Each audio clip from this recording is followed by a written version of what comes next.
can't vibrate to that, get out. Get out of here. Get out of swag frequency, man. Much love to you guys. Beautiful sisters, my brothers. Let me address you correctly. Love to the family, the community, everybody that's vibrating, you know.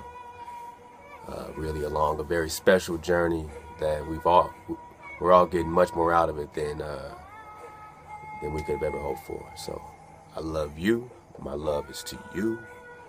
What I do is for you. I am you. I can't be separate from you. So we're going to do this together. And I'm going to need your help. And we're going to help each other, you know. So let's keep doing what we're doing. Let's keep doing what we're doing.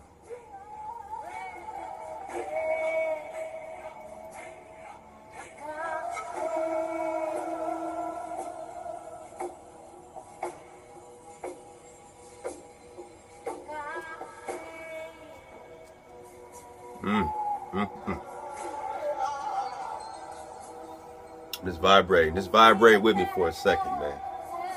Before I get into this jewel.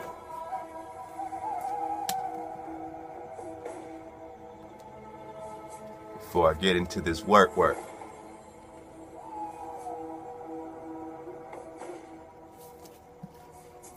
Yeah, vibrate for a second. Don't worry about it.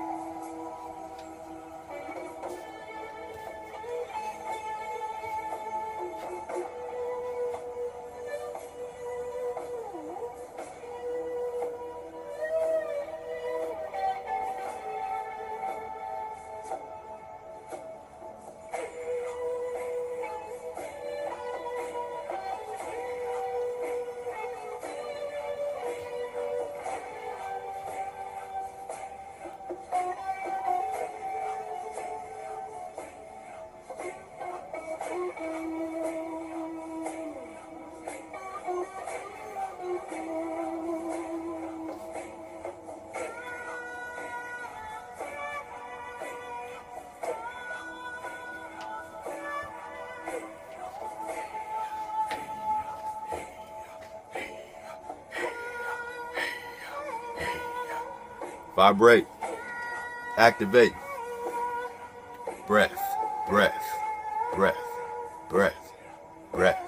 Everything is breath. Heya is breath. It is existence. It's energy. Frequency. Your vibration. Own it. Reconnect. Reactivate to your power. No hijacks. No hijacks allowed. It's going to be one of our first shirts. Our swag freak line, no hijacks allowed, man. We're coming at y'all. So let's do this. Man. I was walking through the mall, trying to get my watch fixed. And saw this little vintage bookstore. It's like a little hole in the wall, you know. And I saw this whole line full of these vintage books, you know. They all, you know, had a bunch of hijacks in them, you know, I don't know. But none of them really vibrated with me. And as I was leaving, I kind of saw History of the United States and just looked up. And oh boy, I mean, now this is a hijack too. This is actually, I would call this the first great hijack. This is the first great hijack. You know, this is the one that, this was really written to let the new American, you know, when you click on that link and you click on, or just go, you know, Webster Dictionary, 1828, and it says, American, copper colored races found here by the Europeans, found here, copper colored races, copper colored races, copper colored races. Look, the dope thing about this book is that this person, you know, he knows the drop, but you're going to see how how clearly he knows the drop and how clearly his objective is to, you know, create a hijack.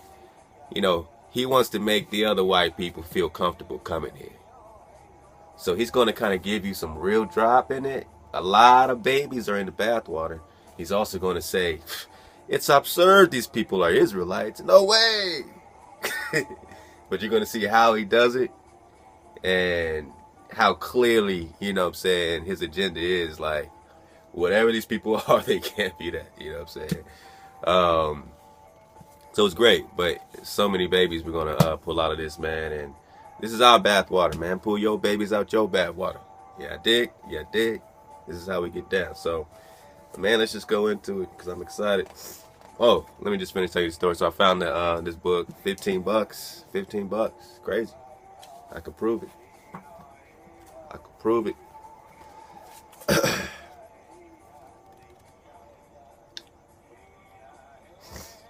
Yep, $15, yo. Not bad, right?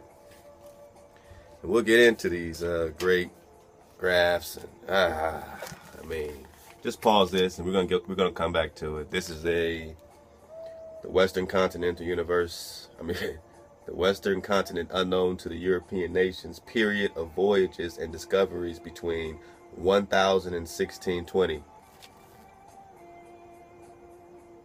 Trying to get that. Just pause that right quick.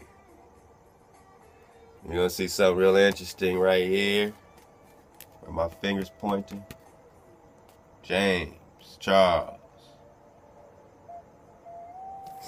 You're gonna really understand this KJV. You know what I mean? You're gonna understand this hijack. You're gonna understand why they came with their Biblios, their New Testament, and told you there's a new covenant, and here's this person, and here's your new covenant, when all your old covenant says the new covenant is gonna come with your permanent redemption. You being put back on your land, and those going into captivity who put you in captivity. I mean, that's only equitable if you're so lucky. So, I want to start from you know, just to give you a real lay. I got to be real careful. See, pages are coming out already. This is an old book. This is 1876, and this is one of the first versions. You're gonna find some for like you know, later than that. You know what I'm saying? He keeps revising it. So like it was 1890, then it's like 1900s and all that. It was the same book, but he kept revising it. I think this is one of the earliest copies, this 1876 joint. And the page that just fell out on me is a picture or a sketch of the frontal view of the Capitol. This is one of the first images after the indigenous people built the Capitol, because of they came here and saw stuff like this already, right? You know, we saw the palaces of Montezuma, and this is how we built this is how we built the Capitol for them. This is one of the first images of the White House.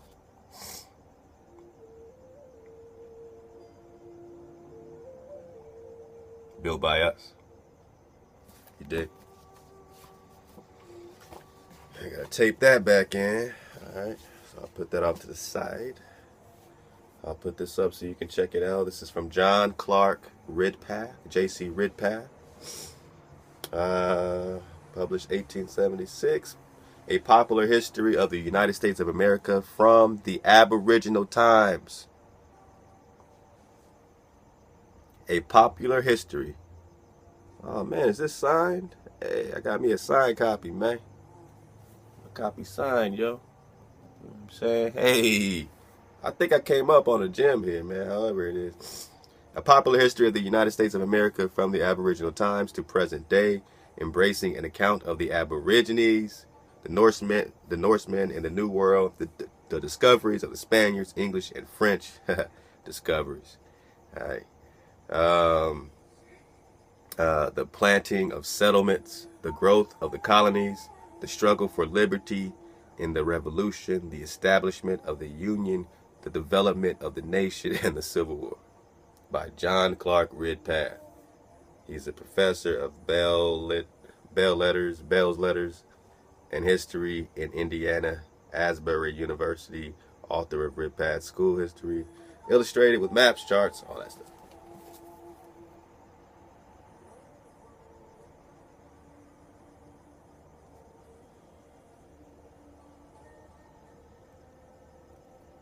Oh man, it's like my own editing program. I'll keep that so y'all can check that out there. All right. Published 1876. All about the Aboriginal, right? All about the Aboriginal. Sorry, I feel sick today, man. I think I just ain't been sleeping enough. But, you know, y'all used to me. You're my homies. It's all right. We get it. This is our balcony. My balcony is your balcony. All right. So here's the preface. Here's who this book is for. Like I said, it's not for you. Their books were written for them. They were giving themselves and passing themselves, dropping information. However, they couldn't reveal that these people were Israel, right? Because that will just fuck it all up. If these people knew that they had slaughtered a bunch of Israelites, they couldn't consciously, you know what I'm saying, be, I mean, how could they claim Christianity is good if they're slaughtering Israelites, right? So the first thing they got to tell you is, nope, they're not Israelites, but we don't know where they came from. But they can't be, there's no way it's absurd to think that these people are Israel. But we have no clue how they got here, and we don't know who they are. You see the hypocrisy of it. So they're going to be hypocritical. You're going to get that drop. I'm giving you the heads up. So it says preface, dear people of the United States, by this, my preface, I offer to you a new history of your country and mine. No.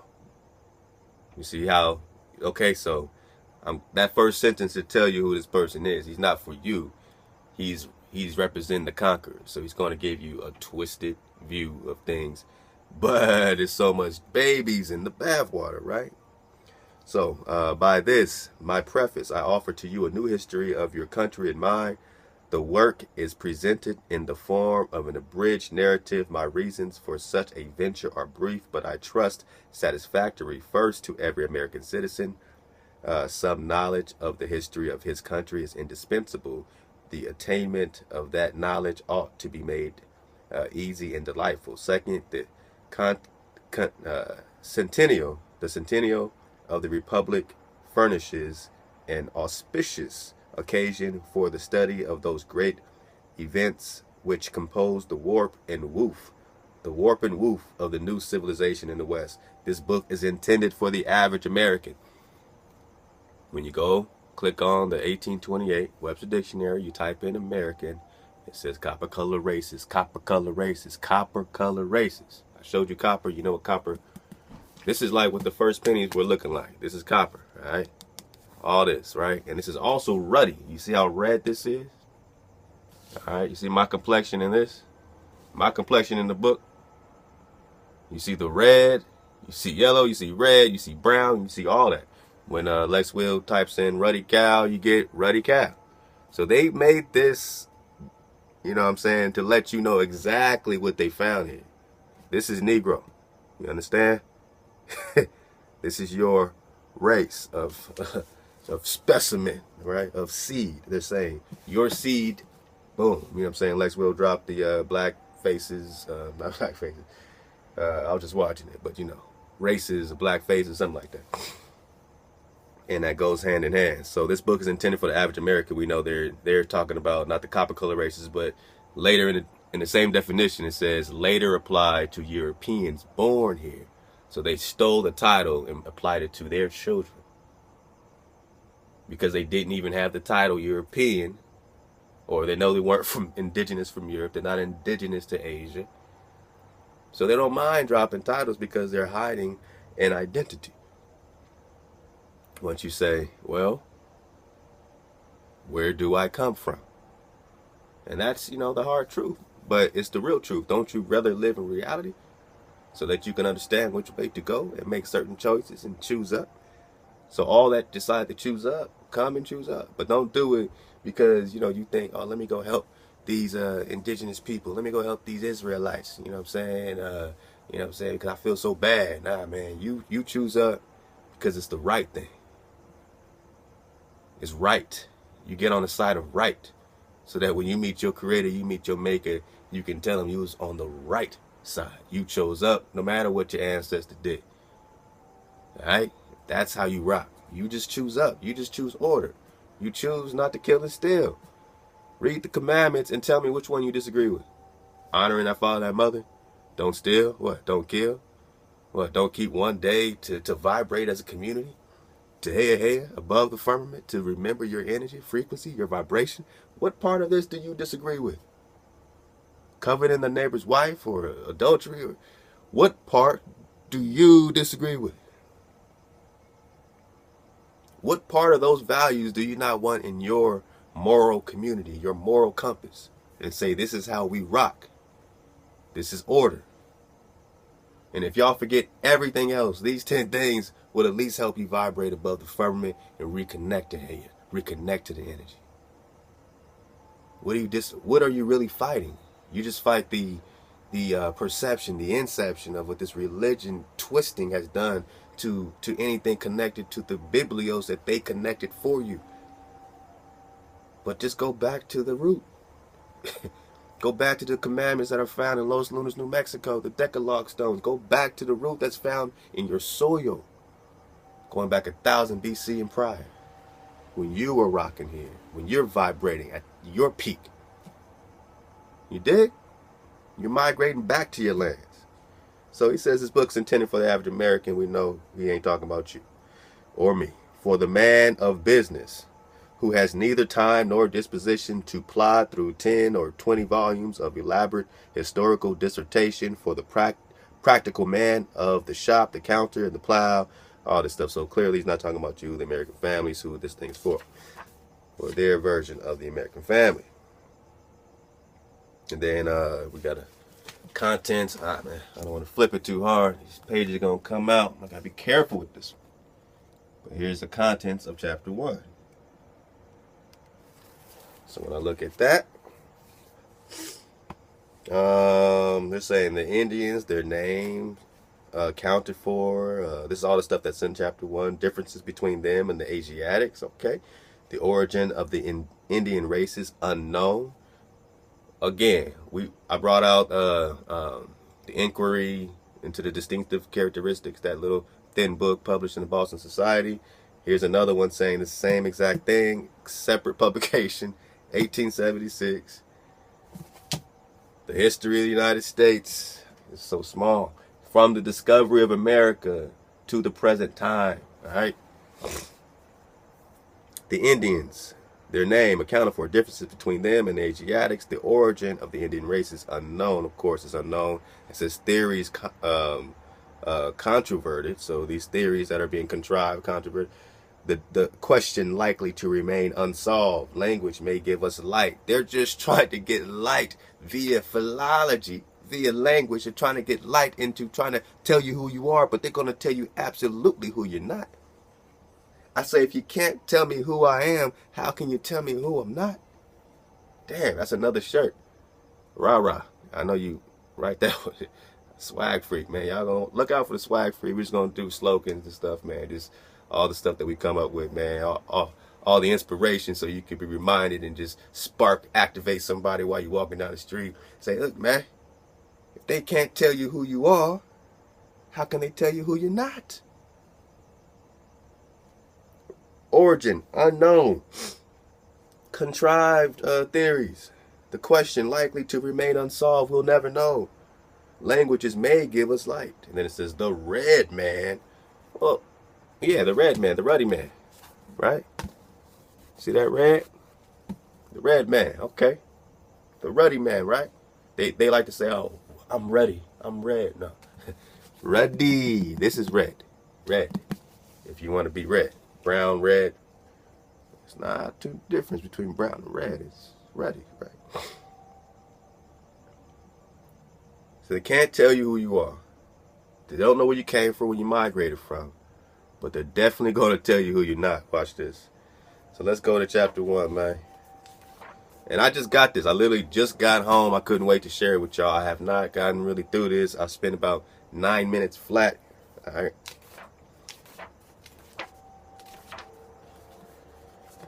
I'm going to try to go fast, man.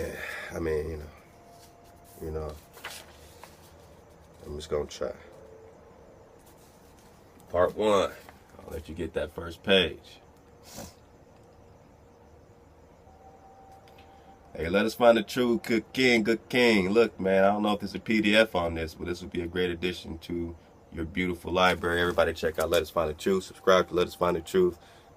You can click the link right there on his homepage at Let Us Find on YouTube. You know what I'm saying, and go right into his library. You got a lot of stuff we dropping goes there. And again, I want to duplicate that, put it on 432 as well. So in case something happens to either, you know how they are.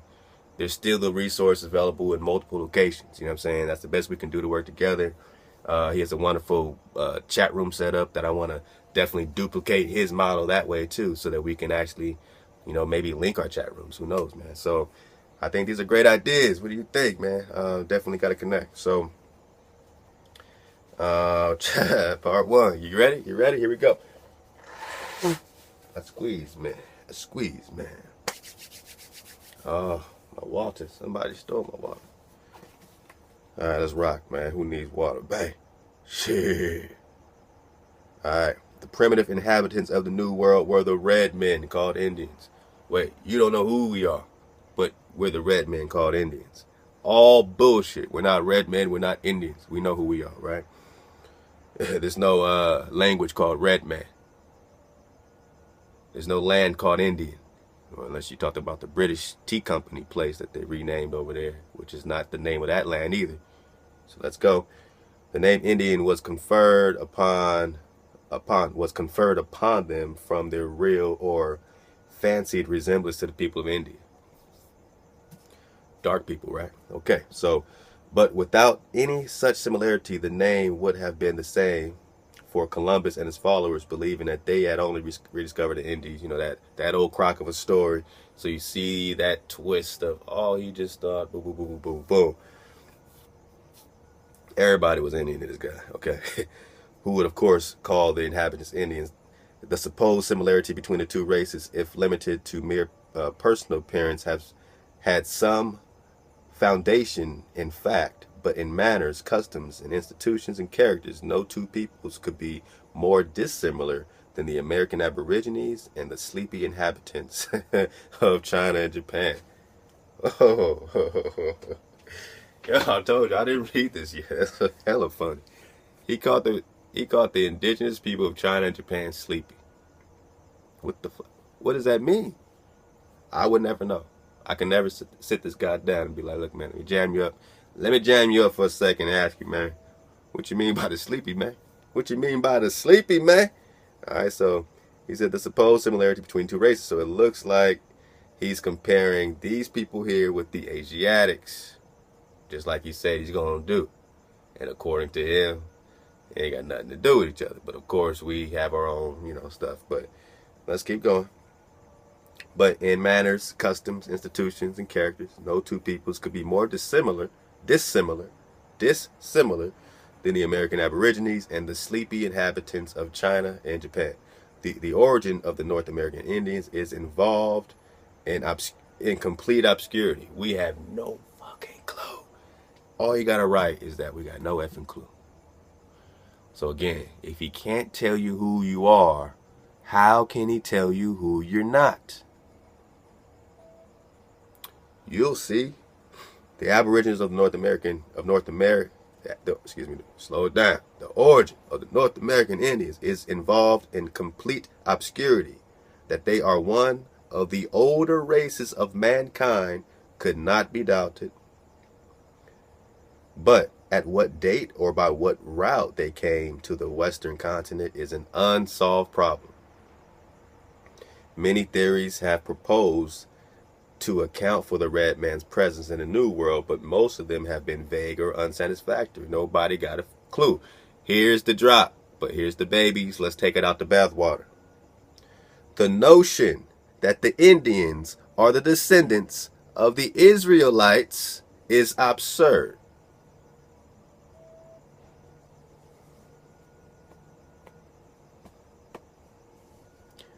The half civilized, this is coming from someone who didn't know how to farm,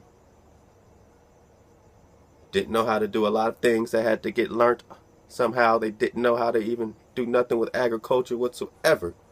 But according to this person, the descendant of those people, the half civilized tribes wandered from beyond the Euphrates should reach North America surpasses human credulity. Credulity. All right, let's back it up, man. Let's back it up. Many theories have been proposed. Let's back it up. The origin of the North American Indians is involved in complete obscurity. We have no fucking clue who these people are. That they are one of the older races of mankind cannot be doubted. But at what date or by what route they came to the Western continent is an unsolved problem. We don't know what date they came. We don't know what route they came. We don't have nothing to do with their migration patterns. We don't know. And the origin of them is involved in complete obscurity. I don't know how many ways this person can tell you that he got no clue who you are. But look at the line that he had to write for the people that are publishing this book, so that they feel good going to sleep at night, knowing that they didn't slaughter 300 million people and that a lot of them might have been Israelites. Sons of Abraham, Isaac, and Jacob, that people think are myths, but are buried here. Whoa. Whoa, whoa, whoa. Many theories have been proposed to account for the red man's presence in the New World, but most of them have been vague and unsatisfactory. The notion that the Indians are the descendants of the Israelites is absurd. Absurd.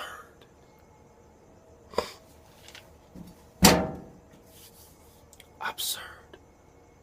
Absurd. I'm gonna let us find the truth you right quick and get this definition of absurd. Get this etymology. You should be proud of me for this. I've been learning, man. I've been learning. All right, come on. Now I gotta go to bed. I gotta go to bed. Let's go. Absurd. Adjective of an idea or suggestion. Wildly unreasonable. The idea, I got no clue who you are, but the idea that you're Israelites is wildly unreasonable. That's like saying that we're living on a ball of water spinning at 1,100 miles per hour, hurling through space at 67,000 miles per hour in a Milky Way galaxy going at 2.5 million miles per hour, and we don't feel anything. That's wildly unreasonable. It's absurd. It's absurd that we're spinning at 1,100 miles per hour right now.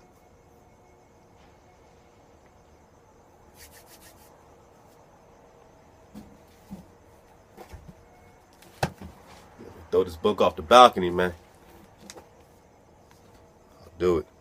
The origin of the North American Indians is involved in complete obscurity. That they are one of the older races of mankind cannot be doubted, but at what date or by what route they came to the Western continent is an unsolved problem. Many theories have been proposed to account for the red man's presence in the New World, but most of them have been vague and unsatisfactory. They can't even come close to details.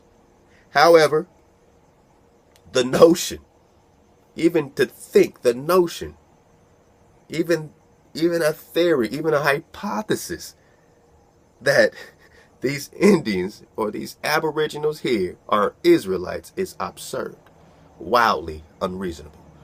We have no idea by what path they came. We have no idea when they came. We got no idea who they are. But nigga, you crazy if you think they Israelites. I mean, why would we be living here after slaughtering a bunch of Israelites? What, you think we're heathen or something? We're Christian. We're not heathens. We wouldn't slaughter Israelites and burn crosses on their porches. We wouldn't say convert or die to people of God. Or are we in a chaotic state because of the curse, the germ? Hold that thought.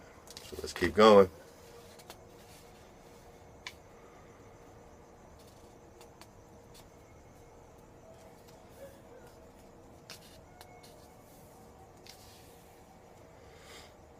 South of the country of the Algonquins. Matter of fact, I want people to actually read this. Well, I put it up already, but I'm going to let you read it again. Absurd. And notice, he didn't go into any other theory. He went into no other fact. He went into no other fabled anything or myth about who you are. He only just shot down that fact that you could be from Israel.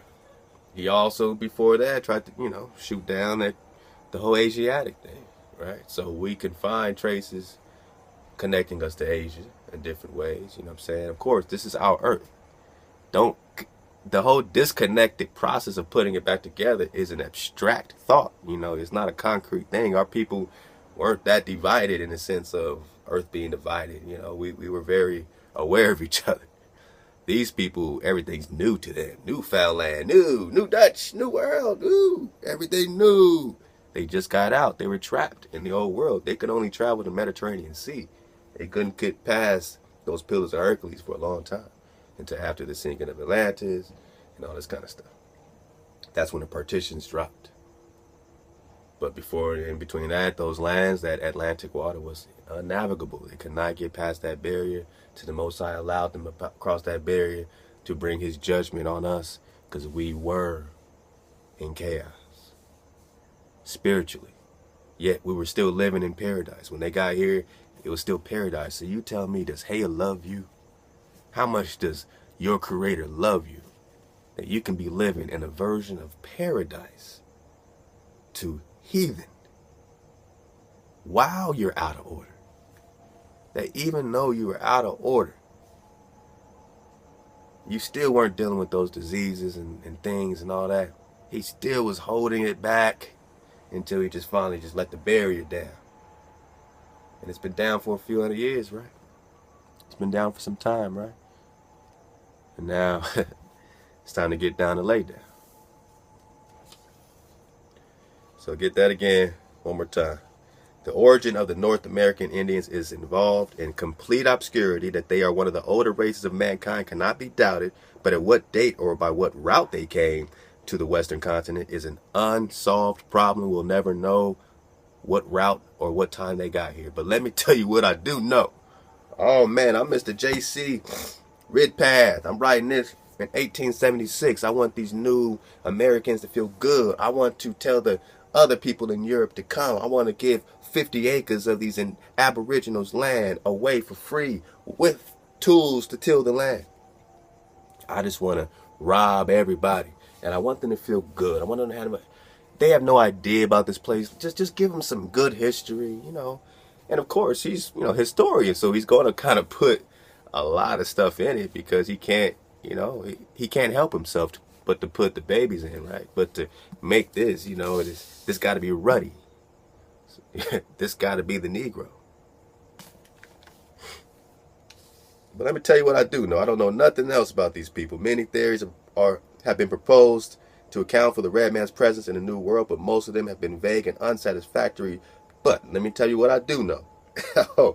But I don't know nothing. But the notion that these Indians are Israelites, are descendants of the Israelites, is absurd.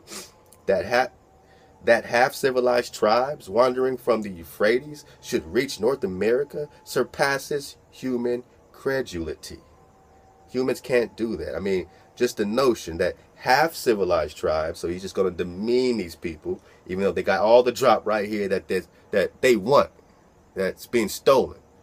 We're building the White House, but let me tell you, these half-civilized tribes wandering from beyond the Euphrates should reach North America surpasses human credulity. So it'll be crazy to see how they can do that unless it's Moses parting the Red Sea. Now you're getting the cliches, the Mayan cliches.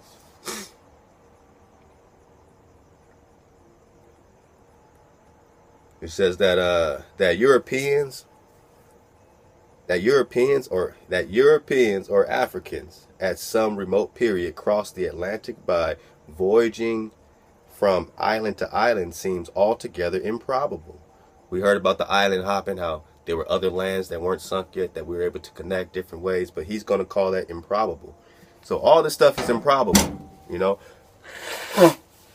All this stuff is crazy, but he got no fucking clue. But he can tell you what's crazy. He can tell you what's absurd. I mean, how can you, as a historian, as a scientist, science, you need repeatable and observable evidence. That's why you can't, that's why gravity's bullshit. It's a force that you got to believe in. It's a religion. You got to believe in gravity to get your ball. He's just telling you right quick, I got nothing. I got nothing. We got nothing but theories, man. I got a big book. I'm going to tell you kind of some stuff, but as far as who they are, I can only tell you this. I can only tell you who they're not.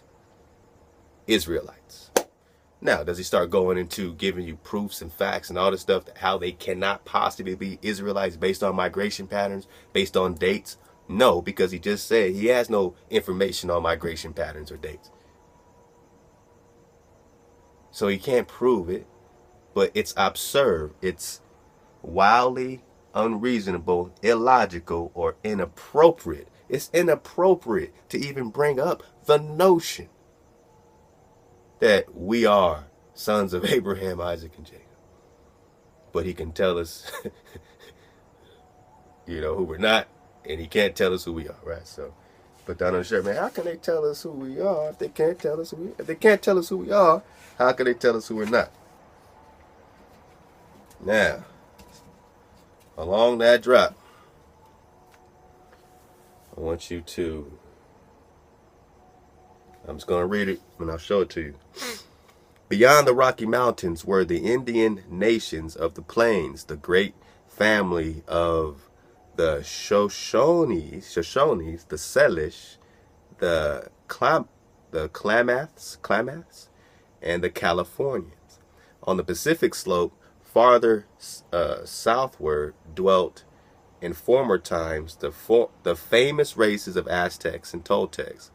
These were the most civilized of the primitive Indian nations. See, they can't even front all that, all those palaces they found in Mexico. They can't even front on that in Peru.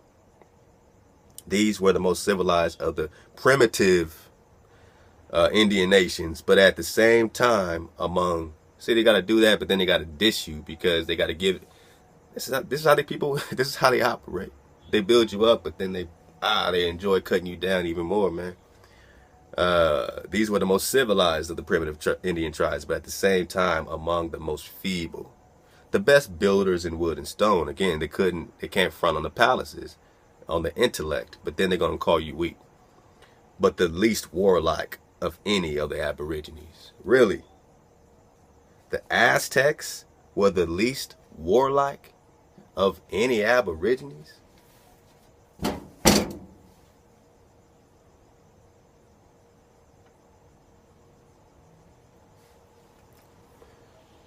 Then we just read how the Mayans and Aztecs kicked the Spaniards out in 1638, sent them running and packing. And they never taught us in history that these Aztecs and Mayans kicked out the Spaniards in 1638. Then after that, who do you have coming here? The Portuguese, the English, the French. And what did they bring? Disease, because they said, we ain't going into them jungles. That's how the Mayans and them fought. You know what I'm saying? They came out, they scrapped, and they retreated back in the jungles and picked everybody off. When the armies came in, they got lost. They didn't know where they were. They were disoriented. You know what I'm saying? I mean, that's that's the goal of war. That's why we were winning that until people started doing treaties. And they say, man, if it wasn't for the treaties, man, our numbers were being depleted. So that's why I'm on the treaties, man. And how can you, come on. We got to keep it real right now, or else we ain't going to get nowhere. We go through a similar situation right now. We are already invaded. But let's say your little bitty hood, your little suburb gets invaded. All right, you get invaded in Inglewood, or you get invaded in Harlem or Chicago. You get invaded. You already are, but you know what I'm saying. And then you gotta, fight. You and your family or your block or your hood gotta fight the best way you can, right? Because some foreign entity is invading your native entity, right? And let's say, there's two, let's say we talking gangs, right? So there's two gangs, and one of them gangs does a treaty with the invaders. Does that make you stronger or weaker? So if we can't front on, you can't front on. That gang might say all day, hey man, I had to look out for my people, man, for my heritage, for Moab, for the Moabites. Whose land is this? It belongs to Aya. Who are his children? You. It's very simple. So again, it says the Aztecs and Toltecs, all right? So these were the most civilized of the primitive Indian tribes, but at the same time, among the most feeble, the best builders in wood and stone, but the least warlike of any of the aborigines. Such is a brief sketch of the distribution of the copper-colored race in the New World.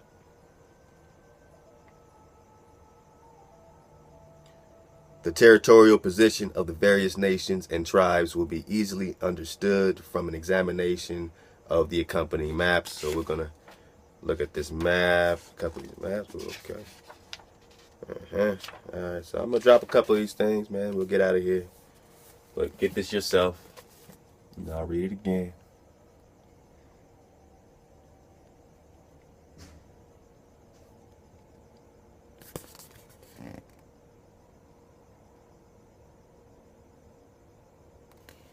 Try to get you the whole page. You got the whole bandwagon. Let's do it. Editing style.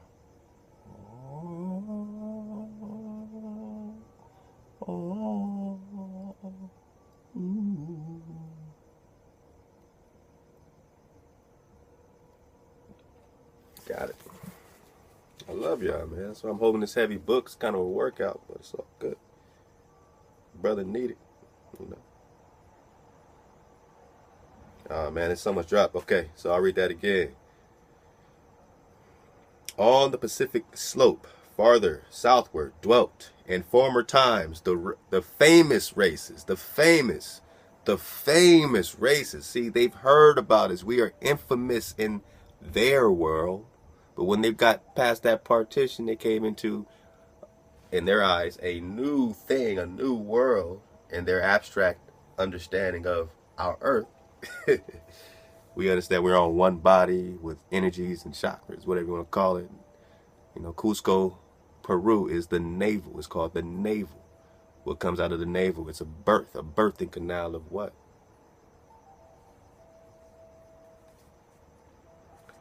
On the Pacific slope, farther southward dwelt in the former times the famous races of Aztecs and Toltecs. These were the most civilized of the primitive Indian nations, but at the same time among the most feeble, the best builders in wood and stone, but least warlike of any of the aborigines. Such is a brief sketch of the distribution of the copper-colored race in the New World. Now, I guess it's supposed to be a sketch here, and you see right here like something looks like it got torn out. So somebody removed this sketch out the book. So if somebody got a different version of it, let me know around page 44 if you got a sketch of copper-colored people. But I do got the map. I do got some map stuff, but no sketch of copper-colored people. And again, this is copper-colored. This is Ruddy. This is Negro.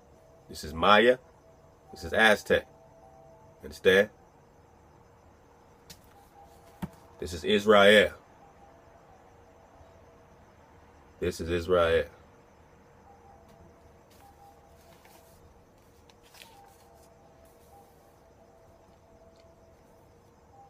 Such is a brief sketch of the distribution of the copper-colored race in the New World. The territorial position of the various nations and tribes will be easily understood from an examination of the accompanying map. All right. Right? So, first, we don't know who these people are. We got no clue, but we know they're copper-colored, just like the 1828 Webster Dictionary says. You know. And, but they can't be Israelites. That's just wildly unreasonable, illogical, and inappropriate, although we have no idea about the migration patterns. Here's a nice map, though. There's some drop. Okay, this says Aboriginal America. Aboriginal America showing the distribution and territorial lines of the Indian nations in the New World. Alright, so I'll let you just dig on it. I have not really looked at this yet. Let you see this side first. Maybe I'll just do that. And I'll zoom in a little bit. Maybe you can get closer on some of that. That was kind of hard to read. I'm trying to give you a good view.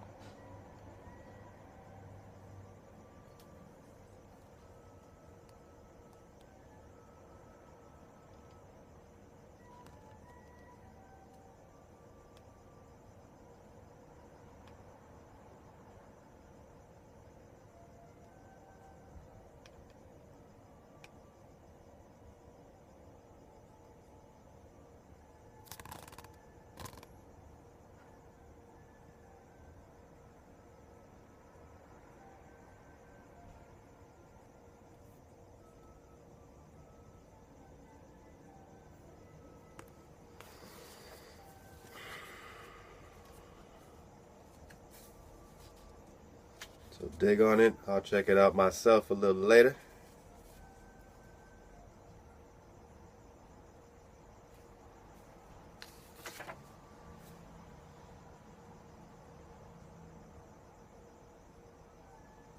This here is supposed to be the difference between, again, I haven't seen none of this, so somebody let me know if you get something from this. Man. Alright. Focus. So much drop. This is a diagram of European kinship versus a diagram of Indian kinship. This is, I don't know what they're trying to get out of this, but I don't know. It could be a hijack. It could be something. I don't know. But here's the drop. This is the diagram of European kinship.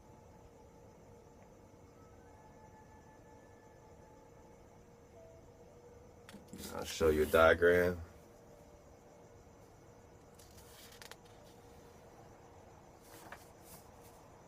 What they're calling Indian kinship. And again, he's admitting he knows very little. And like Lex Will brought out, you know, different people say different things because they get information from a certain tribe. So you can't just say this is a diagram of all how Indians get down when we understand all the different ites, you know what I'm saying, all the different lineages and how certain people went this way, certain people went that way. So whatever tribe he got this particular diagram from, he got from. I don't think this represents, you know, necessarily everybody or us particular, you know what I'm saying? So this is the difference. This is the, what he's calling the Indian kinship. So obviously it looks like he's trying to draw the maternal thing here and then the paternal thing there, and saying that, you know, it's maternal over here, although they go maternal, maternal, maternal now, you know, so it's kind of like a flip-flop thing, you know what I mean? So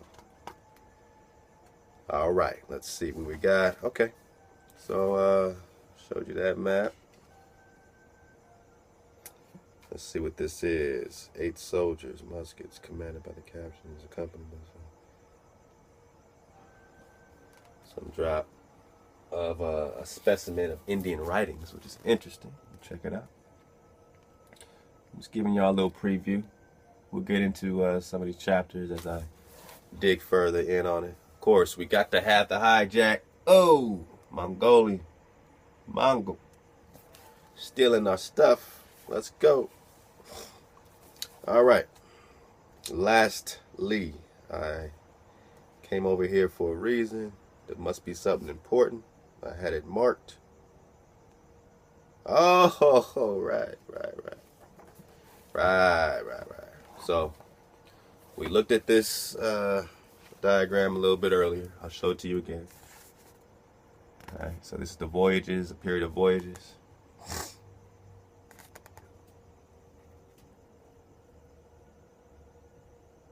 From 1000 to 1620. Now, when did King James write his,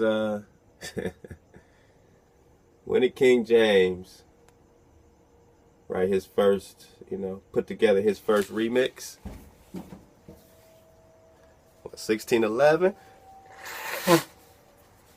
some might say a little before that, but I mean, we all know 1611, right? I got it. We read out of it like, oh, okay, that's where all the drop is, because this one got the apocrypha. See, because this king was so good to us that he wanted to, he's an Israelite, right? So he wanted to make it right. So he got the best scribes and he got the best Greek people to put together the stuff that only goes back to Greek.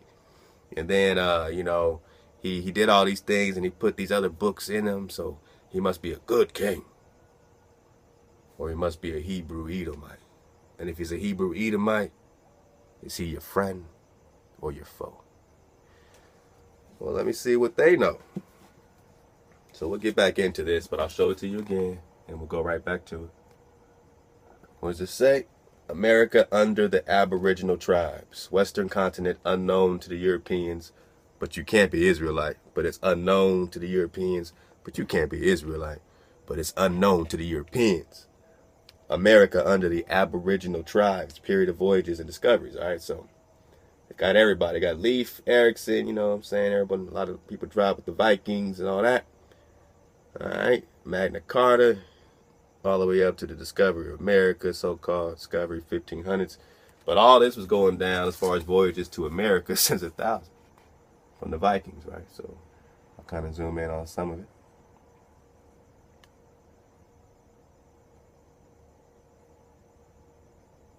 So I'm sorry, here we go. So you can see the timeline.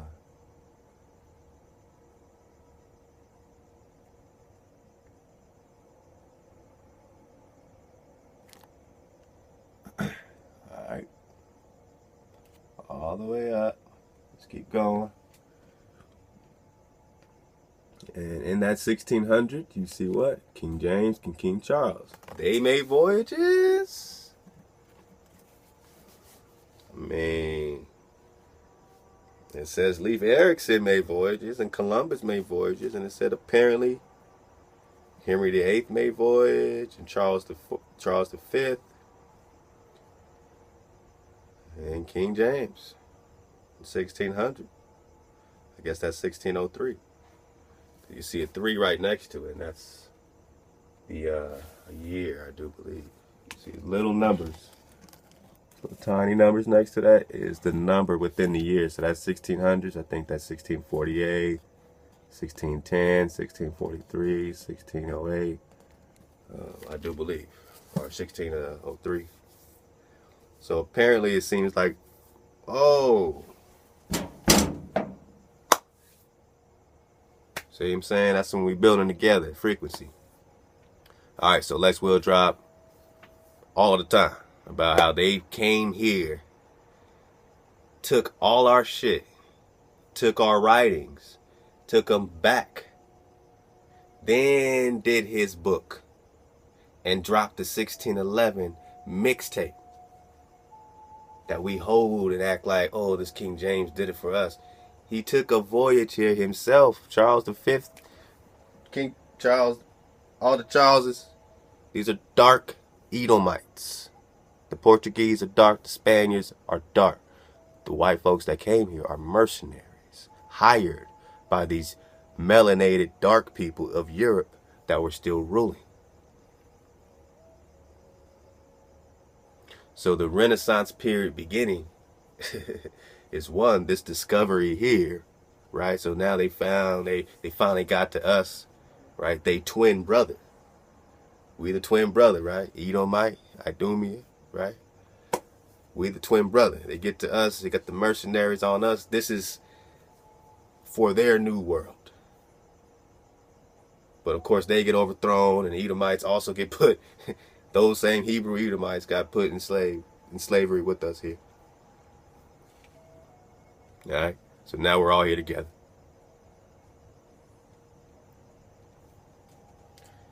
We've been here together. So what does it say? Where my battery goes. I'm on page 85. I'm in chapter 7. English discoveries and settlements continued. It says the 10th of April, 1606.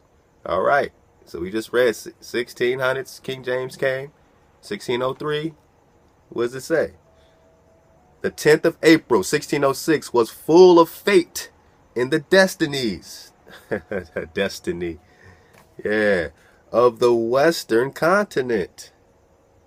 On that day, King James I issued two great patents directed to men of his kingdom. So King James I, April 10th, 1606, issues direct patents directed to men of his kingdom, authorizing them to possess and colonize all that portion of North America lying between the 34th and 35th parallels of latitude. The immense tract thus embraced extended from the mouth of Cape Fear River to Passamaquoddy Bay, and westward to the Pacific Ocean.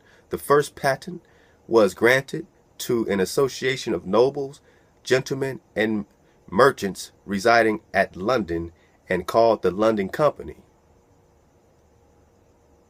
while the second instrument was issued to a similar body which had been organized at Plymouth in southwestern England and which bore the name Plymouth Company. To the former corporation was assigned all the region between the 34th and 38th degrees of latitude, and to the latter the tract extending from the 41st to the 45th degree. The narrow belt of these 3 degrees lying between the 38th and 41st parallels was to be equally open to the colonies of either company. See, these are companies, corporations. This is the second world. You're the first world. This is what they're doing to the first world. They're putting corporations on you. Plymouth Company, London Company. The narrow belt of the 3 degrees line between the 38th and 41st parallels was to be equally open to the colonies of either company, but no settlement of one party was to be made within less than 100 miles of the nearest settlement of the other. See how they were mapping out your land? You see why the government still got 770 million acres of your land in a trust right now? You see why the 4 corners are yours, why everything is yours? This is the proof. The nature and extent of these grants will be fully understood from our examination of the accompanying map. Only the London Company was successful under its charter in planting an American colony. So the London Company is the one that planted the American colony. The company is the London Company. The corporation is the London Company. The American colony is owned by the London Company. And this is their territory.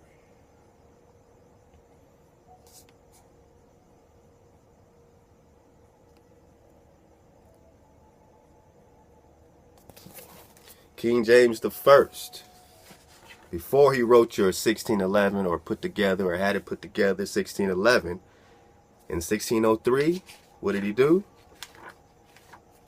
What did the king do? What did King James do? In 1603?